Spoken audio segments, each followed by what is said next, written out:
Bueno, Narciso Recolmán, estás también como profesor y director incluso del Ateneo de la Lengua y Cultura Guaraní, además también músico. Estás dándonos a conocer algunas expresiones de cómo podría mejorar la enseñanza del idioma guaraní. Bueno, ¿cuáles serían esas tácticas que se podrían utilizar? Y bueno, ocurre lo siguiente: en el Ateneo Paraguayo, donde estoy ahora, por ejemplo, he sido alumno y tuve buenísimos profesores músicos, Quirino Báez Allende, Basualdo, que era el mejor alumno de Agustín Barrio, que estudió en el Ateneo con la primera mujer guitarrista que se llamaba Enriqueta González. Y ahora yo estoy ocupando más bien un cargo de directivo, ¿verdad? Formamos un equipo con quien tenemos los mismos ideales y estamos tratando de levantar otra vez esta institución. Y en cuanto al guaraní se refiere, tengo experiencia más bien desde chico, ya que desde chico me iba con mi papá en la academia la lengua y cultura guaraní, cuando entonces el doctor Guillermo Terbetoni siendo presidente, pues yo era un itaí allí y para mí era un paraíso ese lugar. ¿Por qué? Porque había una colección de Pato Donald que yo, mientras ellos sesionaban y contaban cosas, yo leía allí. Y por ahí llegué a conocer la de Cula Rosa, Paiguas y otras personalidades, además del doctor Bertoni, ¿verdad? Y escuché muchas cosas así. Y esta cuestión del guaraní, por ejemplo, siempre ¿por qué pasó todas estas cosas que pasó, verdad? Me pregunté. Y yo hago una especie de síntesis de todo. Y yo me hago preguntas sin querer tomar, por ejemplo, ningún partido, porque Rosicán últimamente había tomado un punto intermedio, vista de que lo que pasó. Porque en las actas del Ateneo encontramos que él trabajaba allá. Y ahí aparece, por ejemplo, un informe, dice: nosotros conversamos entre todos, nos pusimos de acuerdo. Pero ahora, al salir ahí todo, cada uno por su lado, dice. Y lo que pasó ahí lo siguiente: en 1917 publicó su primera obra, ¿verdad? Que es el primer libro, ¿verdad? Que prácticamente por mucha gente, ¿verdad?, es rechazado en el caso del guaraní. Sabemos, ¿verdad?, la historia del guaraní, cómo era objeto del guarango, ¿verdad? Y él por ese problema tuvo que buscar un apodo, que Narciso R.R. o Rosicrán. Entonces Rosicrán recibía el golpe, entonces él por lo menos esquivaba en cierto sentido esos golpes. Y entonces todo empezó con ese libro. Pero después, al publicar ese libro, en el caso del guaraní, por ejemplo, ¿qué pasó con el caso de guaraní? Está grafiada por los religiosos, ¿verdad?, jesuitas y otros, ¿verdad?, e hicieron incluso diccionarios con la grafía española. Y ahí, por ejemplo, no pasaba nada, hasta que en un momento dado nos damos cuenta del idioma. Por ejemplo, el español se escribe y se lee tal cual es. Por ejemplo, el caso del primer problema, y el único que yo encontré allá al final, después de busqué, volví atrás para qué es lo que pasó. Porque eso se llevó a un nivel de fanatismo, de choque, de no sé qué cosa, ¿verdad? Se creó una especie de torre de Babel. ¿Por qué? Porque todo empezó cuando se encontró una excepción. Por ejemplo, el caso de la ya, ye, yo se escribe con la función de la Y como consonante. Después viene, ahí se une con los vocales de ya, ye, yo, ¿verdad?, que no tiene ningún problema. Pero ahí aparece la sexta vocal, que es la Y. Entonces ya, ye, yo, y. Y ahí empezó, ahí encontramos 2 y hasta 3 Y juntos, y ahí entonces eso, por ejemplo, alarmó a la gente. Se habló de ese problema, ¿verdad? Es una excepción esta, ¿verdad? Y entonces apareció gente, ¿verdad?, queriendo hacer algo. Entonces cada uno presentaron una sugerencia, ¿verdad? Pero ese fue el principio del abono de digamos, del ego de cada uno, porque cada uno quería imponer lo suyo, ¿verdad? Y entonces con eso empezó la guerra, vamos a decir, otra guerra guaranítica, la guerra del idioma, ¿verdad? Y una serie de cosas pasaron allí. De Cula Rosa, por ejemplo, un hombre muy dedicado a esto, dedicó su vida, ¿verdad?, a esto. Yo le conozco, me recuerdo como un niño, me acariciaba la cabeza, que venía con mi papá allí, y era un señor de hablar suave, y hablaba así tal cual, así como un español. Era un señor políglota que dominaba varios idiomas, ¿verdad? Entonces él trajo, es cierto que se fue a estudiar guaraní en el Brasil, y de ahí, por ejemplo, vino y dice, él sugirió, por ejemplo, la J, vamos a repasar la Y, ¿verdad?, por la J. Y bueno, entonces vamos a escribir ya, ye, yo con J, dice. Este es el primer paso hacia la fonética internacional, que se va a cambiar el sonido, ¿verdad? Después, ¿qué pasó? Ella encontró que ja, je, ji, jo, ju, que se escribe, ¿verdad?, JH. Entonces, a la H vamos a dar el sonido de fonética internacional. Entonces, ahí, por ejemplo, como happy vamos a escribir, ¿verdad? y entonces a la H vamos a darle sonidos de por ejemplo como happy, ¿verdad? La H va a tener otro, vamos a darle un sonido cuando tenía en español, fue cuando no tenía sonido, y así se fue avanzando y aparece por ejemplo la K y la C, ¿verdad? Entonces sugirió, por ejemplo, pasar, ¿verdad?, con esos cambios, ¿verdad?, continuar, ¿verdad?, con la fonética internacional. Y entonces y ahí, por ejemplo, escribí todo con K, que Kiko, Kuk. Por otro lado, entonces por ahí, por ejemplo, surgió una cosa, se formó ya los bandos ahí. De Cula Rosa dice: yo enseño la facultad, la universidad, entonces esto va a ser un guaraní científico, y los otros nosotros tradicionales, y ahí empezó la diferencia, y a lanzarse flores como políticos, digamos, cada uno defendiendo lo suyo. Pero ocurre lo de tradicionalista, entonces pone, vamos a escribir con C, K, Q, que, ki, k, con K, dije. Entonces continuaron eso, ¿verdad? Y ahora la palabra todo con K ya al final tuvo un problema, ¿verdad? Hay una ley nacional que desciende por los nombres históricos, la onomatopeya, todas esas cosas, y va a chocar con eso, pero quiere decir que KQP, por ejemplo, se escribe con C, entonces no se puede cambiar por esa ley, ¿verdad? Y entonces continúa.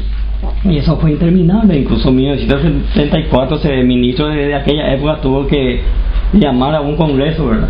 Anteriormente se hizo un congreso en el Uruguay, eso, por ejemplo, uno puede preguntarse ¿por qué en el Uruguay? ¿Por qué no aquí en el Paraguay si es nuestro? ¿Verdad? Y entonces es una pregunta que hacemos, yo sin tomar todavía ni acusar nada a nadie, ¿verdad? Las cosas que pasaron, ¿no? Y después, al año, 10 años después, se hizo aquí otro congreso y ahí se volvió tal cual, ¿verdad?, lo anterior, ¿verdad? Y de esa manera continuó.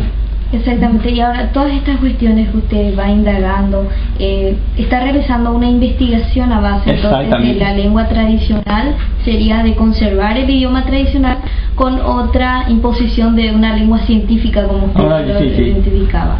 Usted todas estas recopilaciones lo está guardando, probablemente va a publicar algún libro, o posiblemente. Y ahí me encontré, por ejemplo, con la sorpresa, entonces, ¿pero qué pasó aquí? Dije. Entonces generalmente hay una regla general y no hay regla sin excepción, ¿verdad? Y justamente me di cuenta que por culpa de una excepción cambiaron todo, ¿verdad? Toda la diferencia que hay de esos cambios es justamente esa regla general, ¿verdad? Se cambió por una regla. Ahora, no me convenció tanto, es cierto. Puedo confesar eso, de que para que los extranjeros puedan escribir y hablar también esto, ¿verdad? El guaraní, que es mucho mejor que sea con una fonética internacional, una cosa así.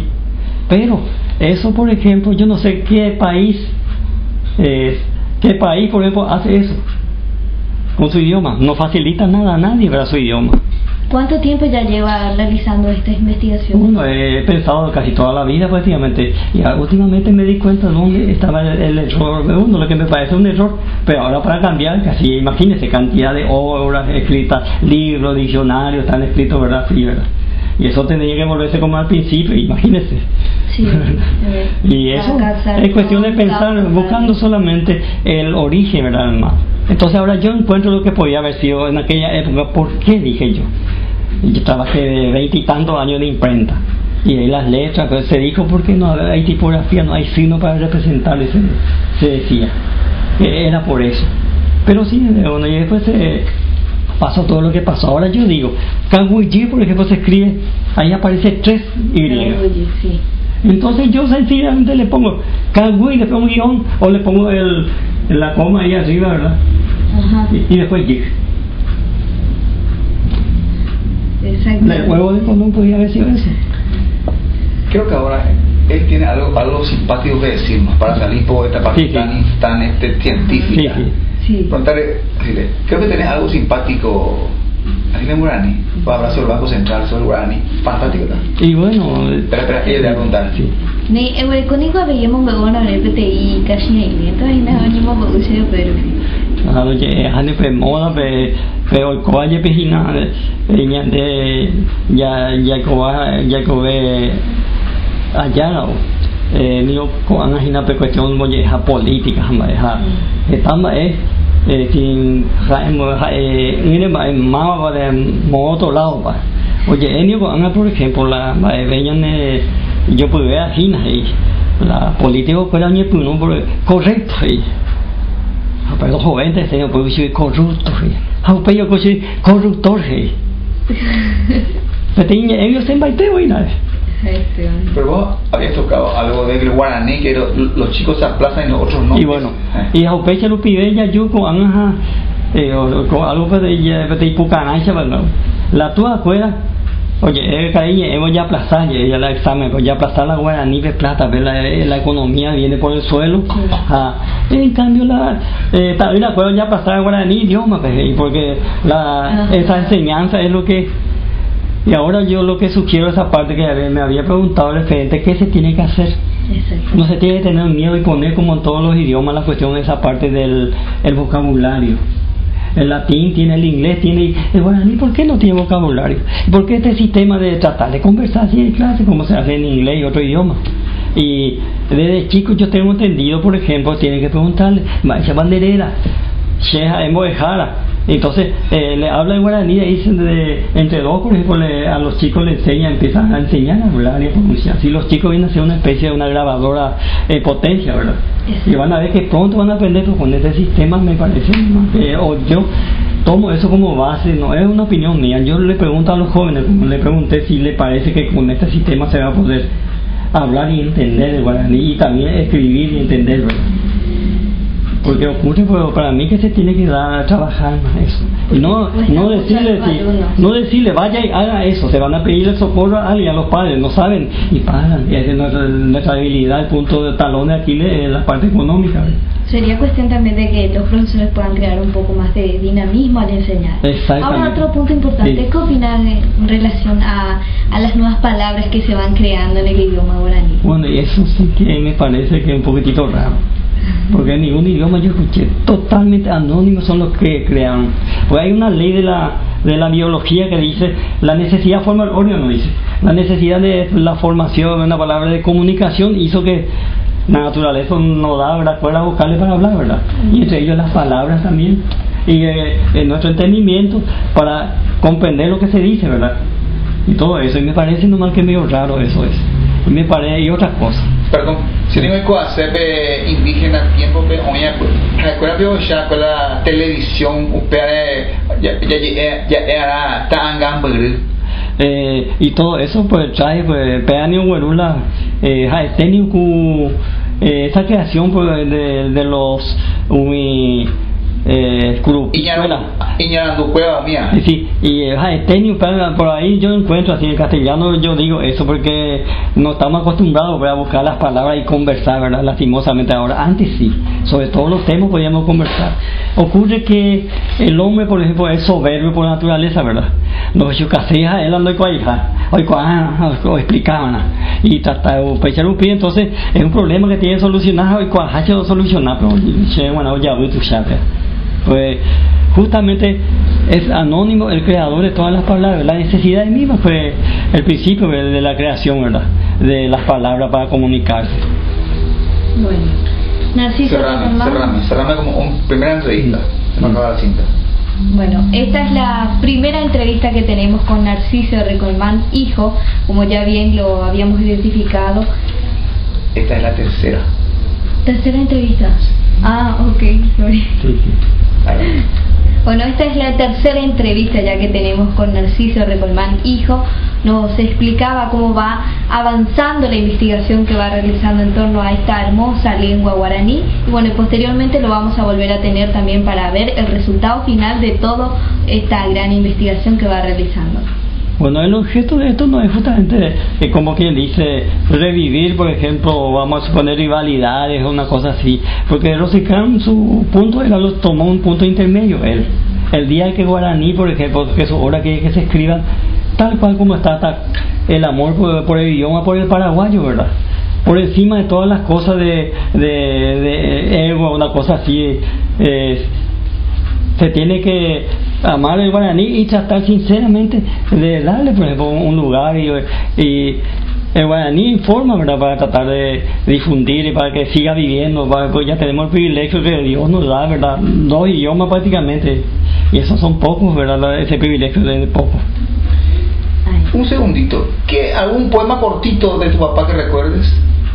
Y bueno, Y yo puedo leer un poquitito. Sí, cortito. Sí, cortito. Nos queda unos segunditos, Un poco, a ver, de memoria pues yo no tengo. Está lo jocoso y está... Dale uno jocoso. Bueno, el jocoso. Este tiene más o menos, Guaira, cuando verá un poco, sí. Pero no es ellos. Cada por lo que iba a decir, uno es Guaira, pues el joven, bueno. Y bueno, 74, ahí. Tengo letra y música, 74. El tema que voy a hacer referencia se trata de un jovencito, ¿verdad? Como joven se enamora y todo eso, ¿verdad? Pero es tímido. El güey no tiene todavía experiencia, el joven güey, ¿verdad? El güey novicio. En un momento dado le cita a una chica y le manda un dicho y después no puede manifestarse y aquello terminó, ¿verdad? Con nada, ¿verdad? Y la parte esa parte pues hace referencia a eso. Y hace aquí una referencia. Dice Joven Azuba y Kuami en el grupo Chororo. Hay pues socias hoy a mi hanguapu mahano. Asaye pues tetimi. Gallo manteo sapukai. Añeyandu shishanyomi. Lolita no llegó ahí. Sapu ante guayere pejo aitera mañana.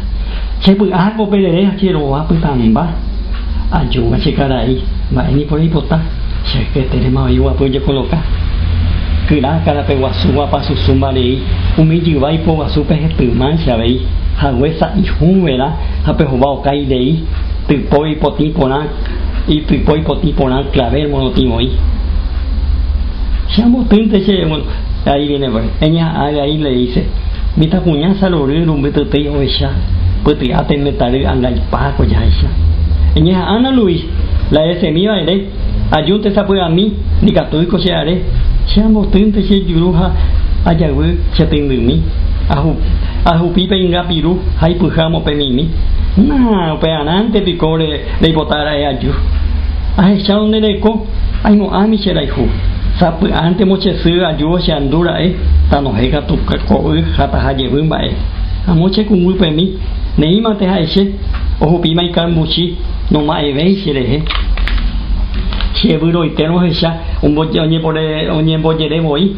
o hasta casa pejete muy de ahí hay tibio sea ya hay puji tape poi seroga el bote maja peñones de ambili. Acabó la cinta.